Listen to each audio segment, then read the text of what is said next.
So why don't we get ourselves underway? Again, this is Celine Coggins. I'm the Executive Director of Grantmakers for Education. This is a new format for us, and I'm really excited about it. So we are just about to start a new school year. I was just saying to the panelists that my daughter is starting high school sports tomorrow, not actually starting high school, but we're just about there. And so we thought this was a great way to try to kick off the year and try something new.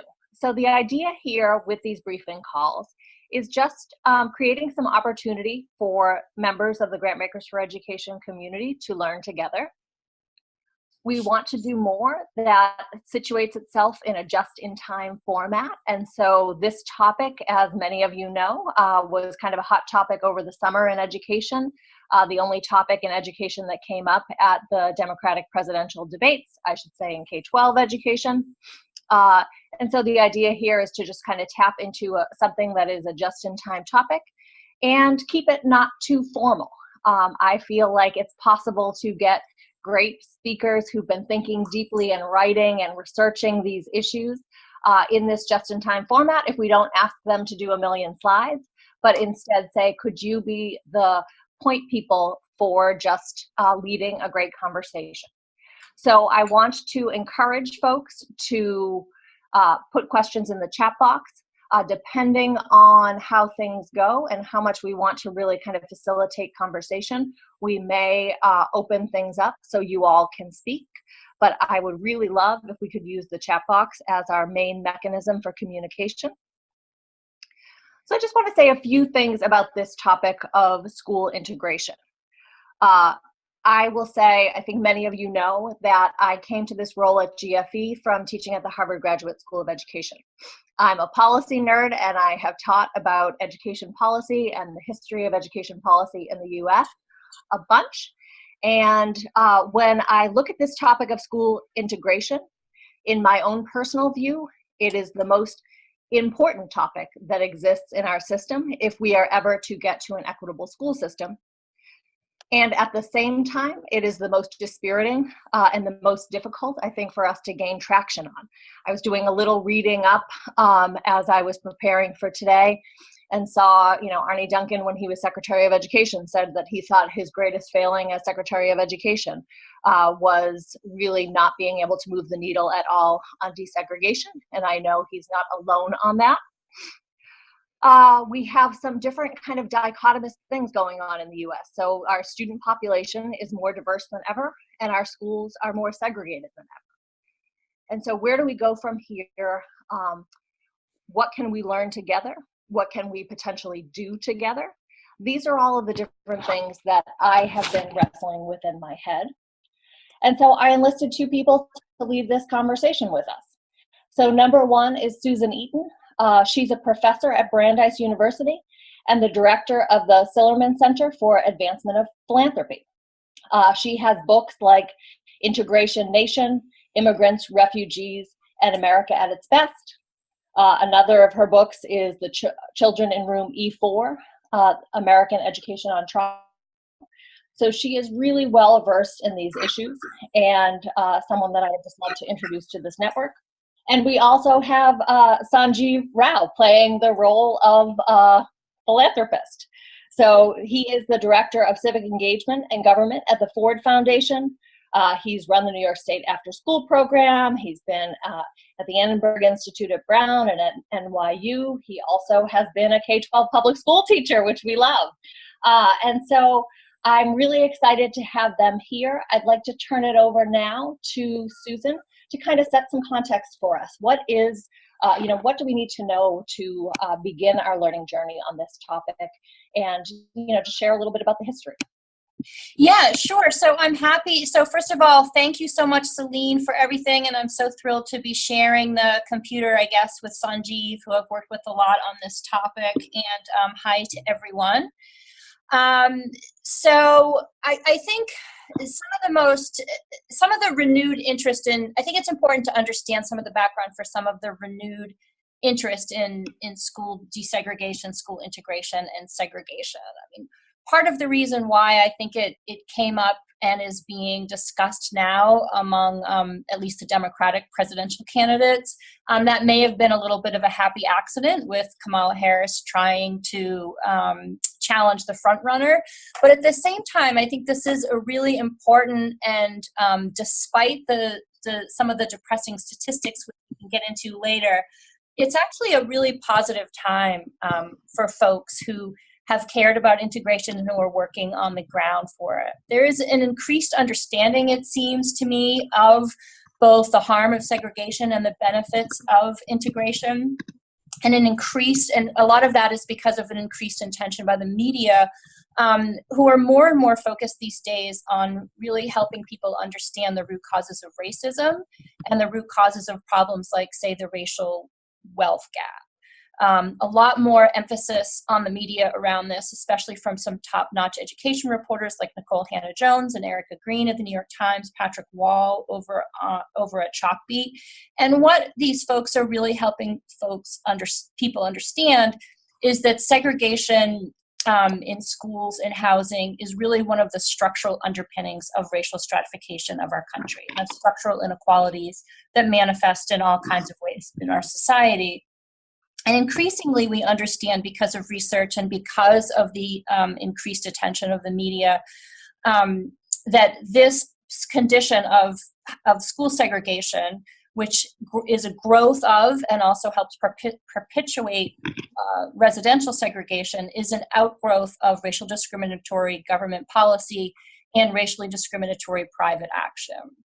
And we're learning more about the ways that segregation is not just a product of historic racism, but that it also perpetuates contemporary racism in all kinds of ways. And one of those ways is preventing people, in our case, we're talking about schools, young people from different racial identities and socioeconomic backgrounds, actually coming together and getting to know one another, developing friendships and empathy for each other. Another reason I think that there's more and more discussion about this, people are taking it seriously, and there's a little bit of historic revision going on about the benefits of integration because of the growth in the research base. And now this has been going on for decades. I've been in this work in various roles for decades. The research base has always been quite strong, especially when you compare it to the research base that exists for a lot of other educational programs and initiatives that have become a lot more popular and maybe less challenging to implement than school integration. And this knowledge about the benefits of integration is finally seeping its way not just into the discourse, but into practice, with more and more practitioners and educational leaders understanding that, and there are more and more people talking about and trying to implement and sustain integrated schools with that understanding that a full education can't exist in a setting that doesn't approximate the world that young people are about to join.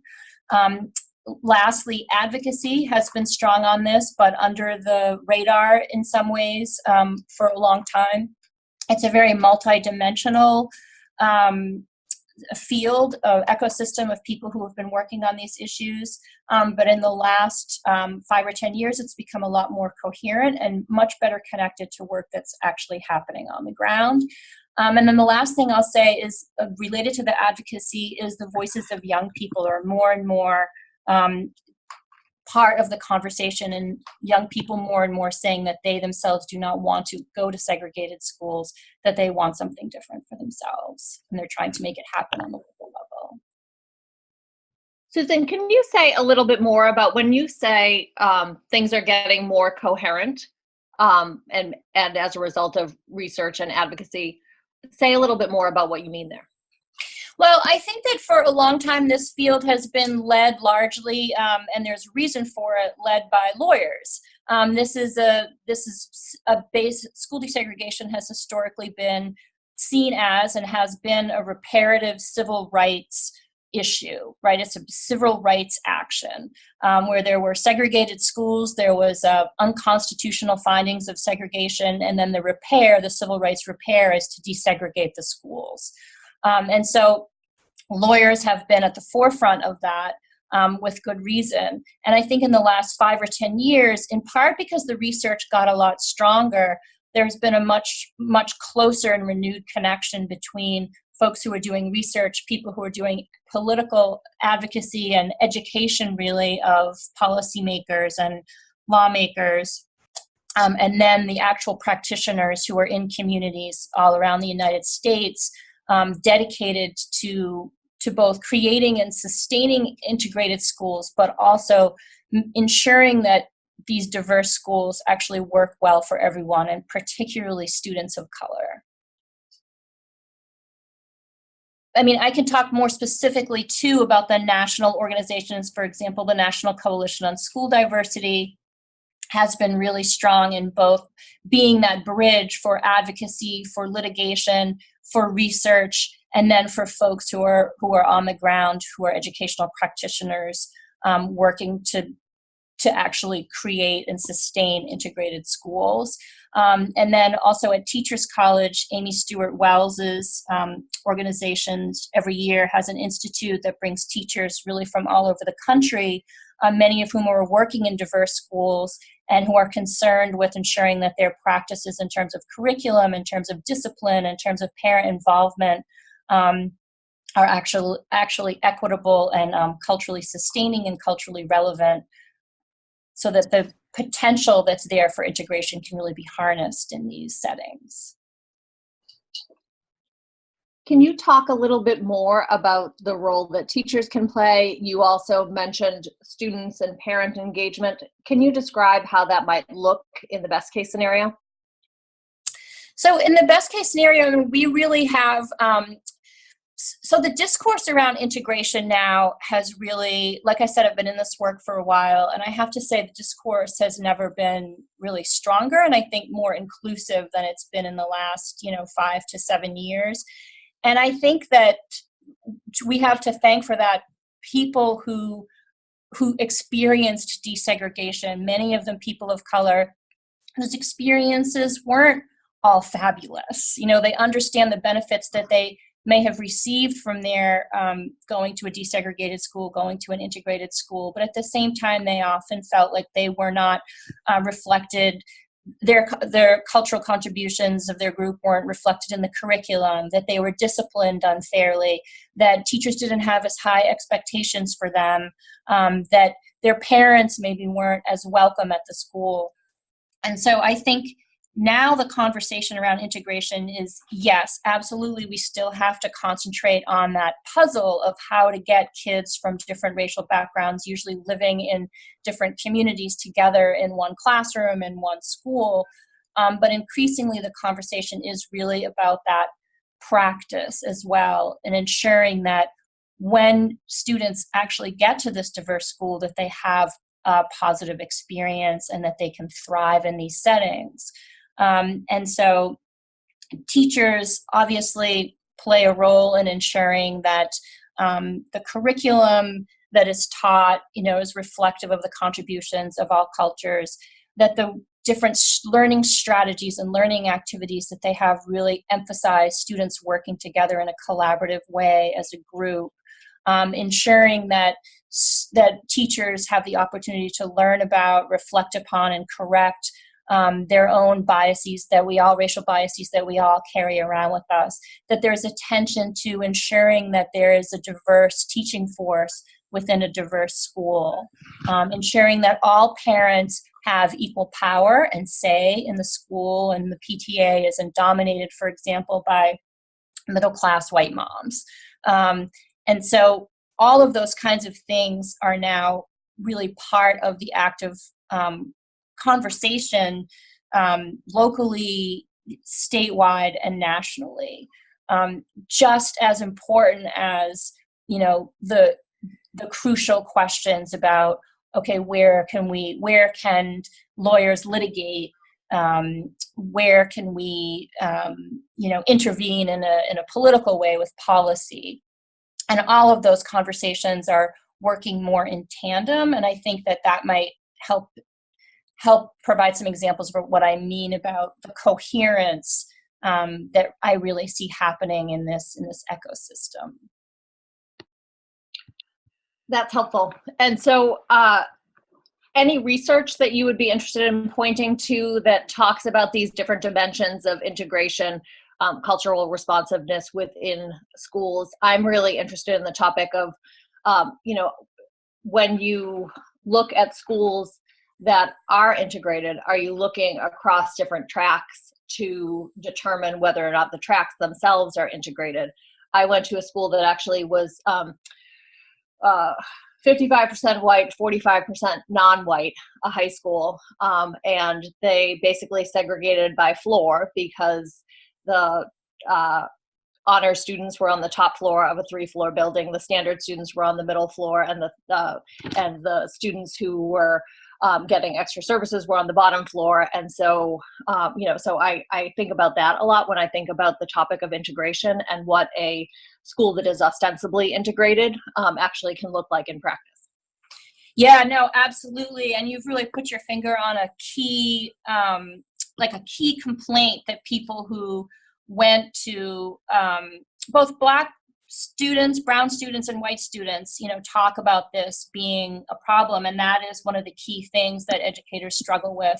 I mean, I would point to the research on that particular topic by Carol Burris, who's done some great work really looking at both the research and then on this and in the harms of tracking, and then also her experience as an educator in detracking a high school in Rockville Center, New York. Very powerful research.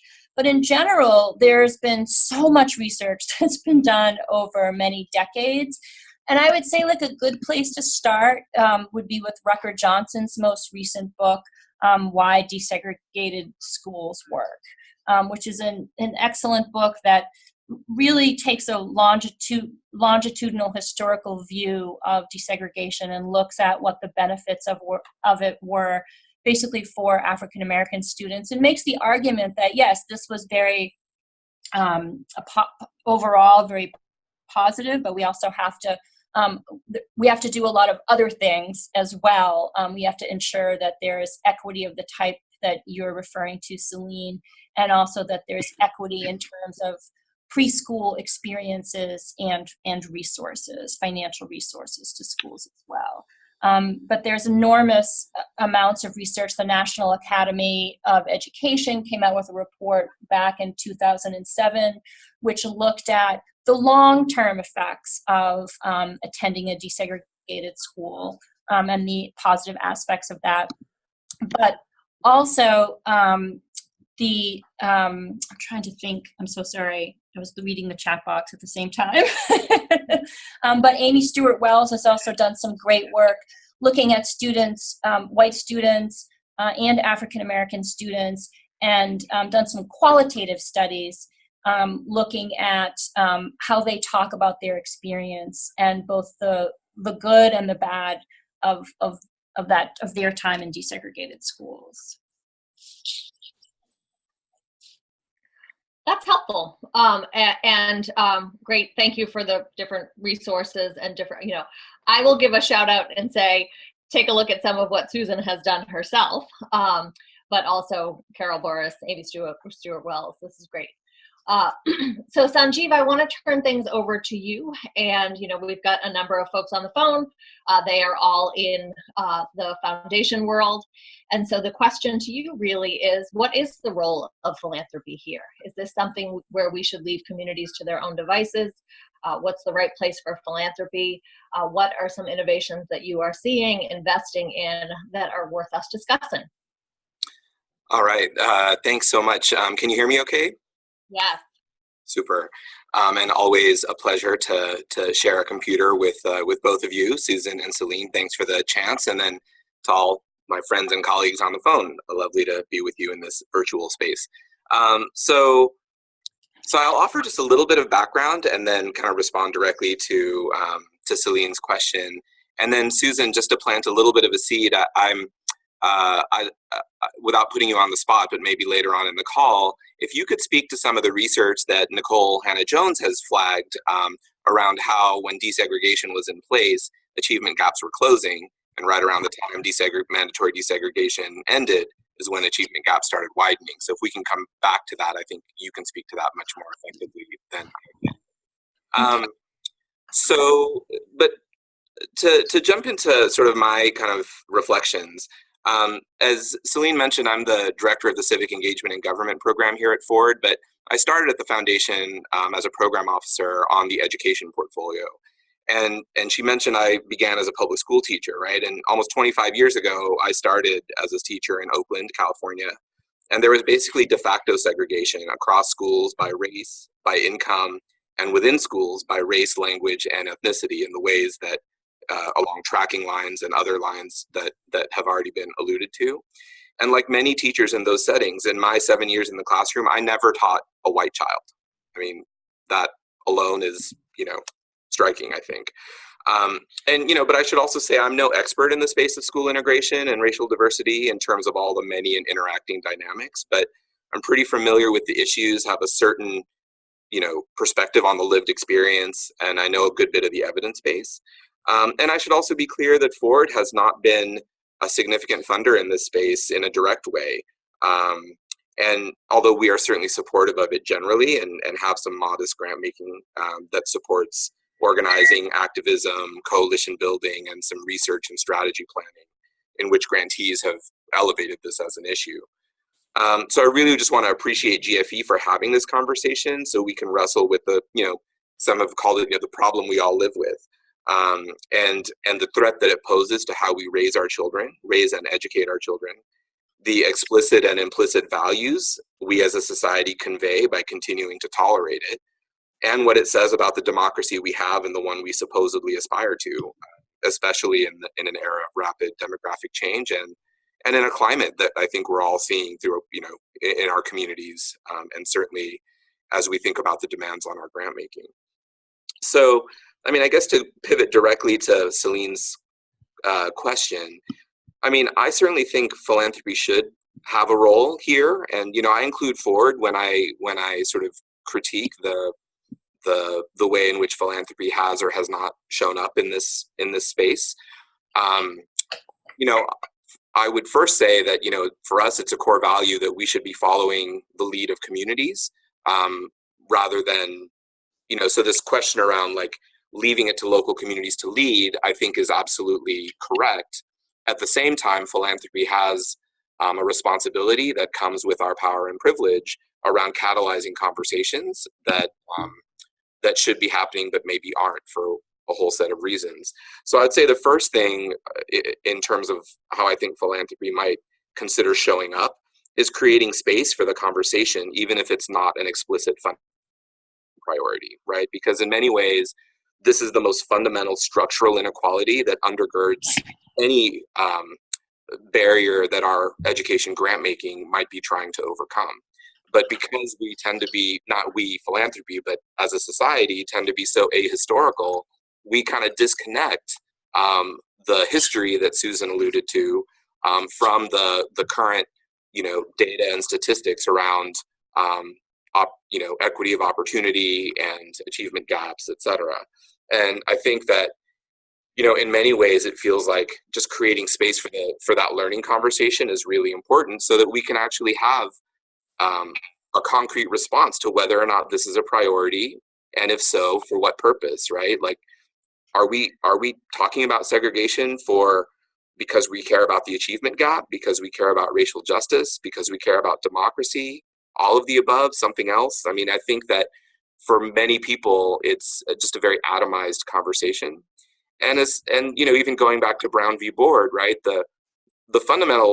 One of the fundamental reasons of the decision, rationales for the decision, was actually about the notion that segregation undermines our ability to be the democracy we aspire to. It wasn't just about separate being unequal on the basis of resources. So I think there's a lot of forgotten history that feels like we need to revisit. I guess maybe one or two other points, and then I'll pause, Celine, to make sure I'm being responsive. One is, I do think this is a place where we should follow the field. And one way to do that is actually to create space so that especially young people and communities who are closest to the lived experience of this problem can help us think about what a helpful philanthropic intervention might look like. For example, when I did this with some, in a group setting, there was a very live and lively conversation about how do we reconcile the imperative of integration and all the important rationales for it with the need to build high quality of life institutions in communities of color, that many people of color, activists of color, are saying should be the priority, even if that means integration is not one of the outcomes. I don't think there's an easy answer to that, and I don't think it's an either-or decision. But we have to find ways to lean into struggling with those tensions rather than avoid them. And I guess the last thing I'll say is, from a grant craft perspective, any of us who are funding education, either directly or indirectly, it's fair for us, I think, to ask, are our ed reform strategies within our foundations, or the things that our grantees are arguing they're doing, do they have an analysis around issues of school segregation, school diversity, even if it's not sort of an explicit or overt part of their programmatic or policy work? I think it's fair to ask that question. I think one of the things that philanthropy can do is start signaling, even through our due diligence process, right? It may not mean we won't make a grant, but it's a signal to the field that this is an issue that's worth talking about and having an analysis around. And then I'll close by just saying that, I really hope that we can find a way as a broad field, not just an education field, to think about how we connect this issue with broader themes that should matter to all of us, more, specifically themes like democracy and belonging. And I think that is the aspiration for any of us working in education. It's not just the technical improvements or the programmatic improvements, but it's the underlying aspiration of why we think education should be a public good for everybody. So let me pause there. I have more to say, but I'm a talker, so I'll stop. That's great. So I think I would like to ask one more question, turn back to Susan, the question that you asked, Sanjiv. And then I would like to kind of prime the pump and let people know that we'd like to invite some questions from you all. I have many more, but let's return to your point. And I believe, Sanjiv, that you noted the research of Nikole Hannah-Jones that basically said, let me see if I can get this straight, that racial achievement gaps were closing in that period from about 1970 to 1990, when we saw when there was a lot of court-ordered desegregation that was leading to more students of color having contact with white students having more contact with students of color. Those things were working toward closing the achievement gap, or at least were happening concurrently. And then as we saw more and more changes in those decisions, overturning of court-ordered desegregation, we saw growth in the racial achievement gap. Number one, I'm asking the question, do I have that kind of history and research correct? And number two, could you talk a little bit more, Susan, about what is known there as kind of a starting point for this next stage of the conversation? Yeah, absolutely. Yes, so that's not necessarily research that Nikole Hannah-Jones did, but she has been instrumental in sort of bringing these things up and out and into the public domain, which has been really fabulous.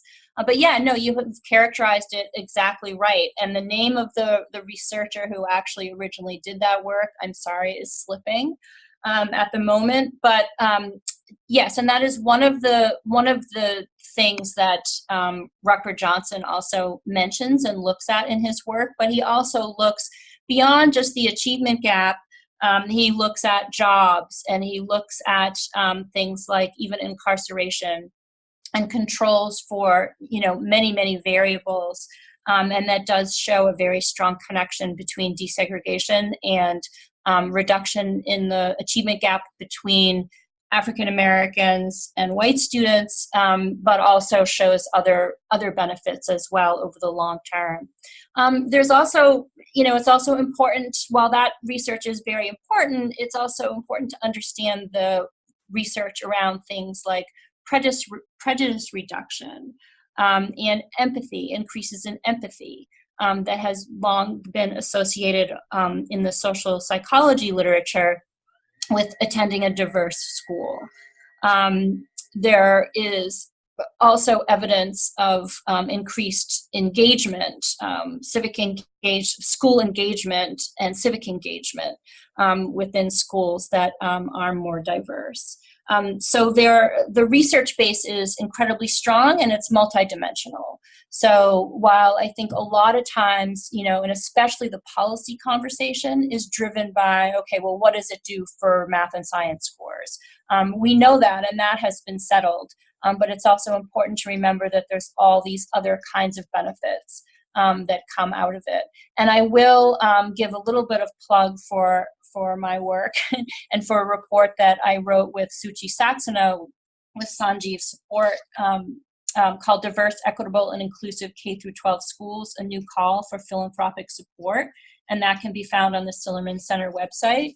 And it really, the goal of that report was to help funders think about this and try to align this work, what's happening in this ecosystem now of people trying to advance integration, try to align that with some common philanthropic missions and goals, and try to help funders find an on-ramp into this work. So, Susan, when you talk about on-ramps, I think this is really important. So you did mention a number of different things that are happening in the space. So student engagement, teacher training, the court system, obviously. These are all different entry points potentially for funders. Could you speak to really, number one, what are more, if there are more? And then number two, what's the right thing to hope for here? This is something that I really struggle with.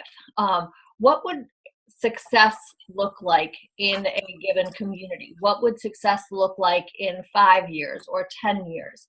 Because I think the vision of a fully integrated public school system, which is something that I would certainly wish for and hope for, does not seem like it's on the immediate horizon. And so how do we get underway together? How does a funder get underway? Those are the things that I'm wrestling with. Yeah, so I'll be quick here, and I'd love to hear Sanjiv's thoughts on this as well. But so I'll take the 5 years and 10 years thing first. I mean, I think in 5 years, I think what it's reasonable to hope for is that in communities and local communities and states where there's momentum for this and where there's a desire for this, and I think that exists in more places than, we might assume, that it will be easier for folks to organize and create and sustain equitable diverse schools, that they'll have the funding and the technical assistance, maybe from a stronger network of national organizations to do this. And again, that network of folks working in this ecosystem will be strong, and they'll be mutually supporting, and they won't have to worry about funding year to year. I think over those 5 years, we'll see norms really shifting even more. And I think that they are shifting now. And I know that's a fuzzy concept. But the idea, I think, in a decade, and I may be being too optimistic, but I think that going to a homogenous school where everyone is a similar race of you will be less and less desired and won't necessarily be the norm in a lot of communities, because there's been this deliberate, intentional action to create diverse and integrated schools. But I think that there's all kinds of on-ramps. I mean, I think that this work, and you can go to the report and get more details on this, but I think this report aligns with so many things that funders are concerned with now: racial equity, economic inequality, social mobility, folks who are really moved and energized by the work of, say, Raj Chetty, economic prosperity and regional prosperity. There's a lot of reports and data coming out from a number of places that really pinpoint the harms of segregation and how segregation really harms economic prosperity in particular regions. Education funders who are concerned with empathy and cross-racial relationship building. Again, so much research that shows the potential benefits of an integrated school on these kinds of things. Folks who are funding youth leadership, there's a lot of activity, and I'll point to Integrate NYC as a really good example of this, a lot of activity around youth who don't want to go to and just spend time with people who look like them and from the same backgrounds that they are. And then around deeper learning and critical thinking, there's also some great research, mostly in the higher ed domain, of the ways in which diversity, and in particular racial diversity, really does benefit critical thinking and deeper learning. So those are all kinds of on-ramps that I think about, especially when I think about education funders. And then, of course, there's the more traditional, big ticket items like litigation. And there's a lot of places like Minnesota, New Jersey, Connecticut, where there's active litigation now, or where folks are trying to defend against like the Pacific Legal Foundation, which is looking to attack not just affirmative action, but also voluntary desegregation. Yeah, and can I piggyback, Celine, or did you want to follow up? I was going to say, Sanjiv. Oh, great. Yeah, and I really, appreciate the revisiting of the research that Nicole has helped, elevate around the closing of the gaps, basically until the late 80s, early 90s, and then how those gaps have widened, in part because, in the era of standards-based reform and strategic philanthropy in education, that has often been one of the institutional constraints around how program officers and program staff have to move an agenda within their institutions, right? And so it's been hard, I think, without being able to draw a link to that story, or we need to be able to draw a link to that story if, for example, the achievement gap is the entry point that any of our foundations might need in order to say, well, in order to really make a difference on the achievement gap, we also have to have, an analysis and ideally grant making around desegregation and the importance of it. And I think, but that said, I really appreciate Susan elevating the whole scope of on-ramps or handles that philanthropy can consider when it comes to the benefits of this, that it's actually not at all limited to an achievement gap strategy. I guess a couple of other things I will add in terms of, especially from a philanthropy perspective over the next few years, and then sort of longer term aspiration. I mean, in the next few years, I really echo Susan's point. I mean, I would love to see just a more coordinated and well-resourced, or I should put that in the reverse order, a more well-resourced and thus better coordinated, network of actors who care about this work either as their primary mission or as fundamental to protecting or accelerating the other program priorities they're trying to move. And I think it's been a real struggle to actually figure out how to make that a priority within philanthropy. So I think just having, clearer streams of funding where we can actually say this is about desegregation. It's not because we are planting a flag saying X funder is a desegregation funder, right? But more because we have a deeper analysis of how this protects and accelerates all our other grant making. And I think that, thinking about the different handles, here at Ford, we have done some modest support on research and strategic planning resources for groups that are trying to move this agenda. We fund youth organizing, and many of them have elevated diverse schools, not just on principle, but actually connected to specific policy demands as a priority in their own work. And, I think the report that we flagged that came out of Sillerman a few years ago, there are a lot of ways to operationalize those recommendations that I'd love to see in the next period of time. And I guess for the long term, and then I'll stop talking, is, Malcolm X said, he said, quote, "America preaches integration and practices segregation." And so my hope in the next 10 years is that one day we'll be able to say something more along the lines of America preaches belonging and practices integration. And I think that would be a pretty damn meaningful shift. Fantastic. I have a question. A lot of school integration discussions revolve around the individual decisions of white families. Is there data to support that racially and economically integrated schools comprised entirely of students of color produce equally strong outcomes? So I'm confused about the question. So it's a school. So schools comprised entirely of students of color that are racially and economically integrated. Maybe I think she's saying like diverse, but among communities of color. Oh yeah, of course, but economically integrated. So that's interesting. I mean, I'm not sure there's a ton of examples of that.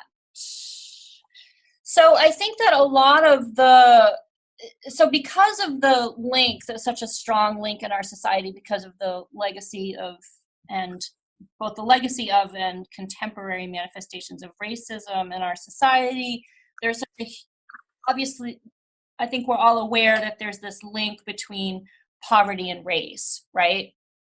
So when you have a school that is, 9 times out of 10, a school that is majority students of color, and I'm talking just about African American and Latinx students, that will also be a high poverty school, okay, just because of the way that the demographics shake out. And so it's really, the challenges have been linked to the high concentrations of poverty in schools. So you're asking if you have a school that's a mix of, say, middle class kids of color and kids who come from families that earn lower incomes, will you see equally strong outcomes?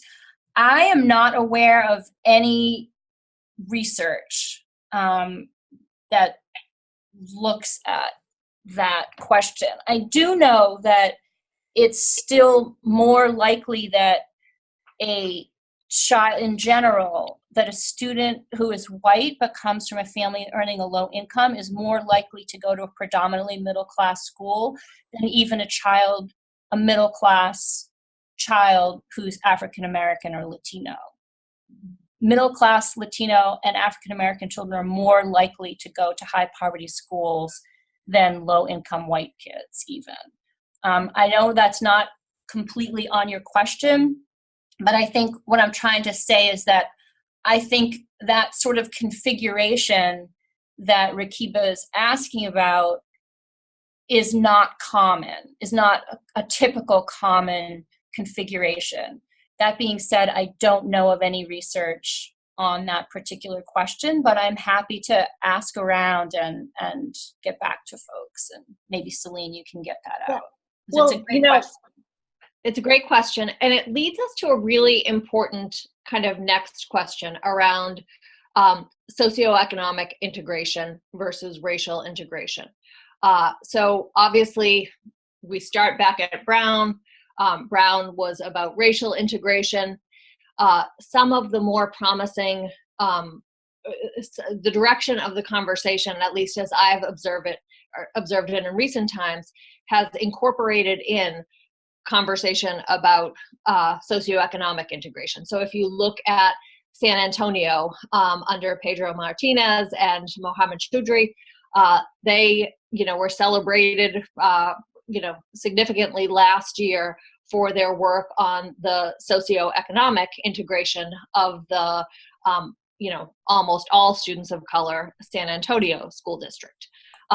Richard Kahlenberg recently wrote a book called The Future of School Integration, Socioeconomic Diversity as an Education Reform Strategy.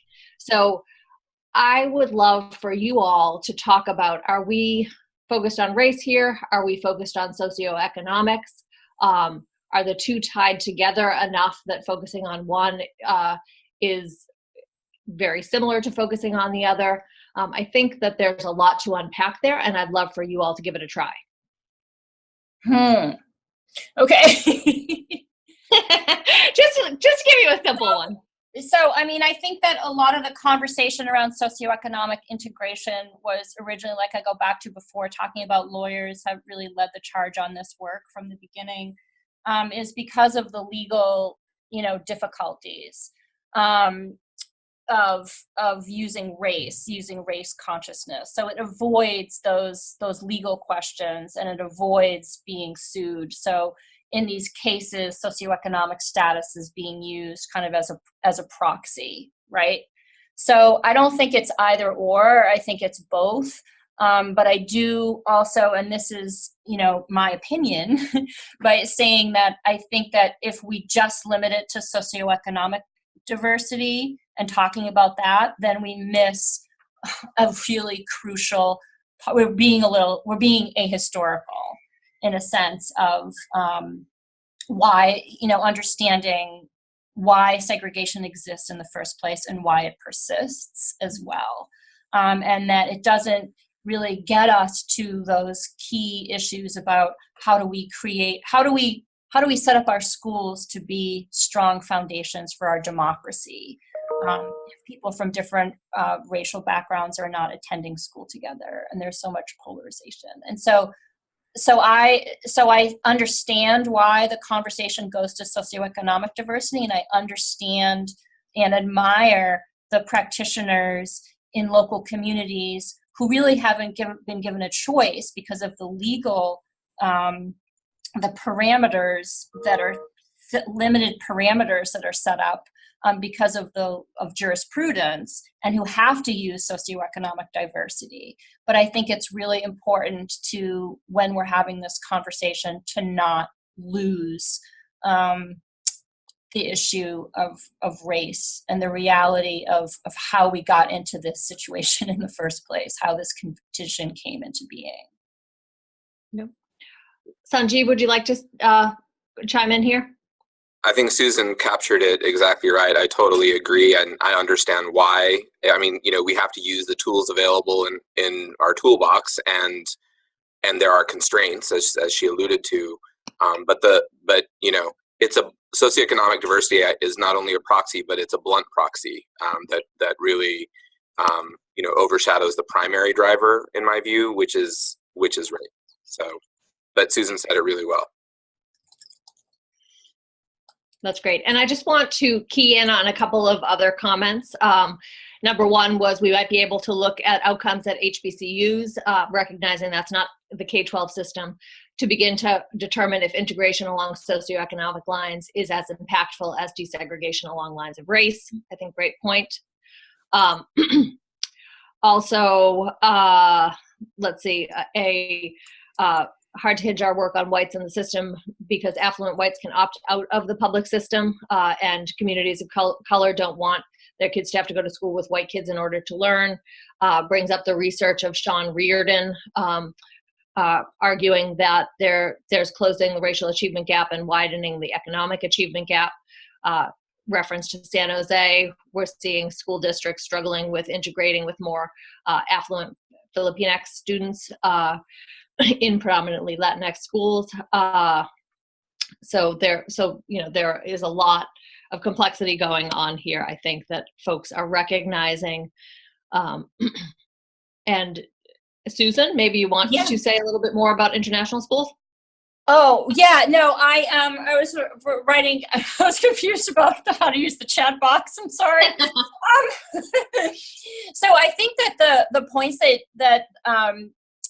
that question about the widening economic achievement gap is really important to understand and to incorporate into the conversation, and it's so true. Affluent whites are increasingly opting out of the system and spending more and more of their dollars on things that support their children's education. And so we see this concomitant with the inequality gap in our society. We're seeing this reflected as we would expect in the public schools. And Sean Reardon has just done a phenomenal job really documenting that, and it's important to understand.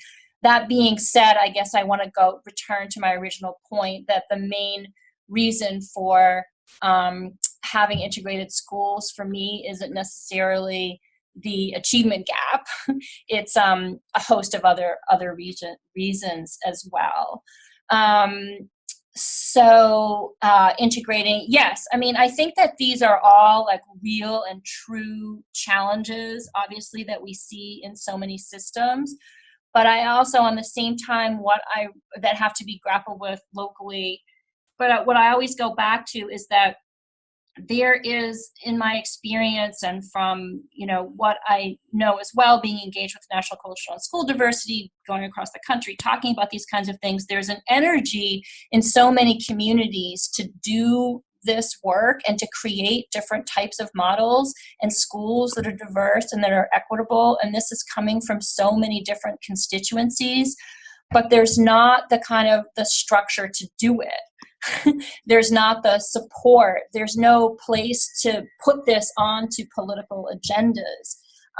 So I think, yes, it's important to think about all the challenges that come up in specific places, but also it's important to say, but there are people who do want to do it, who don't want to opt out, and they can't go to a diverse school because they're basically being forced to attend the school in the community where they live. And because of the history of residential segregation with its roots in racism, they have to go to school in that place. And that's where they're sort of forced to attend school.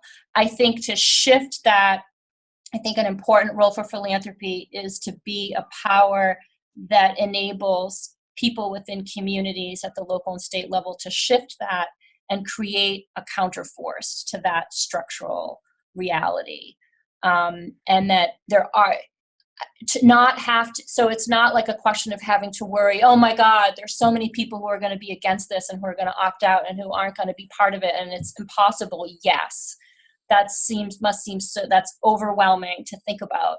But there's also places where people are asking for it and trying to organize for it. That's helpful. One last question, and I want to encourage folks, if you have a question, make sure to get it in as we get into our waning moments. I am very interested in this topic of choice. Does choice help us? Under what circumstances does choice help in integration of schools? And what more do we have to say here? I know that systems like Chicago have really focused on exam schools and kind of picked off one segment of the school system to really focus their efforts on integration. So how do we kind of navigate these schools that folks can opt into and make those hubs of integration, if that's possible?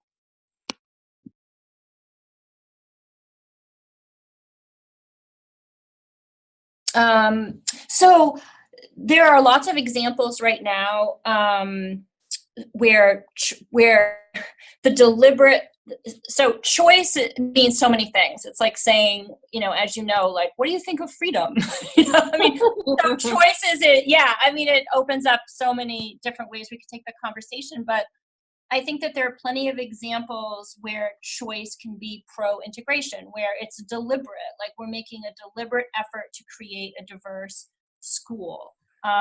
One example I can give that's very powerful is the Morris Jeff Community School in New Orleans, right? That is a system that is almost 100% charters. This is a group of parents who got together and said, no, we're not going to, just go and do things the way that, they imagine this reorganization is going to happen. We're going to create a diverse school and everybody is going to have a voice, and they created it.